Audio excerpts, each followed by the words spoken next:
রাজধানীর মোহাম্মদপুরে আলোচিত সন্ত্রাসী কবজিকাটা গ্রুপ এর যে লিডার আনোয়ার মোহাম্মদপুর আদাবর এলাকায় বেশ কয়েকটি সন্ত্রাসী গ্রুপের সদস্য কর্তৃক খুন, হত্যা চেষ্টা, ছিনতাই, চাঁদাবাজি সহ বিভিন্ন ধরনের সন্ত্রাসী কার্যক্রম লক্ষ্য করা যায়।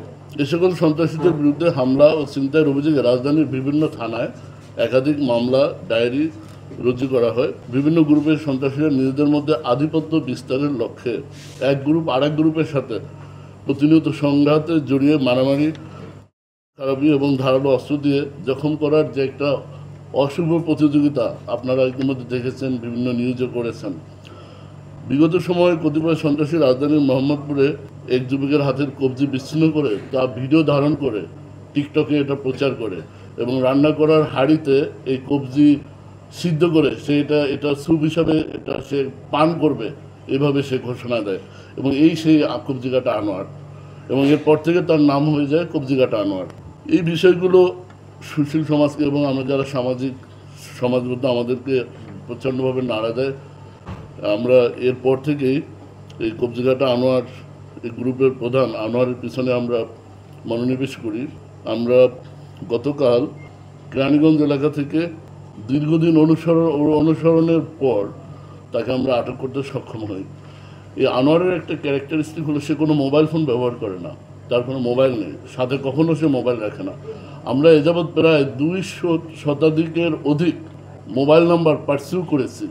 ইলেকট্রিক্যাল ডিভাইস প্রযুক্তি ব্যবহার করে আমরা চেষ্টা করেছি তাকে প্রযুক্তির মাধ্যমে নিয়ে আসে, বাট আমরা পারিনি। পরে আমরা তার পিছনে আমরা ম্যানুয়াল পদ্ধতিতে, অর্থাৎ আপনার গোয়েন্দা নজরদারি পদ্ধতি আমরা ব্যবহার করি। এই পদ্ধতিতে আমরা সফল হই। আমরা আটকের পরে আনোয়ারকে জিজ্ঞাসাবাদে সে জানায় 2005 সালে সে বাগেরহাট জেলা হতে ঢাকায় চলে আসে। ঢাকায় এসে সে প্রথমে বিশুদ্ধ খাবার পানি পরিবহনের কাজ করত।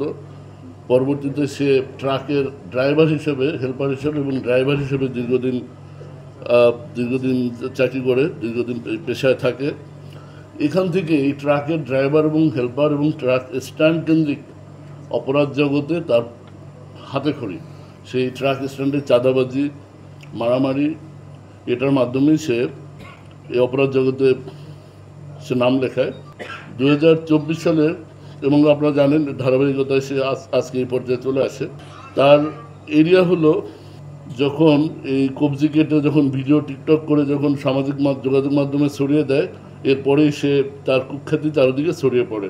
মোহাম্মদপুর, ঢাকা উদ্যান, চাঁদ উদ্যান, নবীনগর হাউজিং, চন্দ্রিমা হাউজিং, আদাবরের শ্যামলী হাউজিং, সেক্ষেত্রে নবোদয় হাউজিং এলাকা তার নিয়ন্ত্রণে। এই এলাকায় সে আধিপত্য বজায় রাখে এবং কিশোরদের ব্যবহার করে মাদক, অস্ত্র, ছিনতাই, চাঁদাবাজি সহ অন্যান্য অপকর্মগুলো সে নিয়মিত করে প্রচুর টাকা পয়সা অর্জন করে।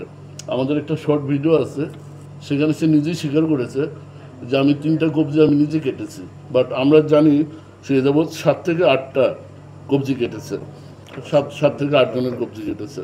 প্রাথমিকভাবে আমরা বলতে পারি সে আইন শৃঙ্খলা রক্ষাকারী বাহিনীর নজর এড়িয়ে সে বিভিন্ন সময় বিভিন্ন ছদ্মবেশে সে এই অপকর্মগুলো অপরাধ করে।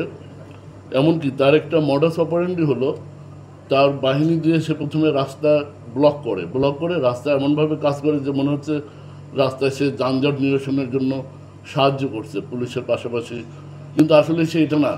এই পিছনে যখন জ্যামটা লাগে, এই জ্যামের পিছনে সে তখন ওখানে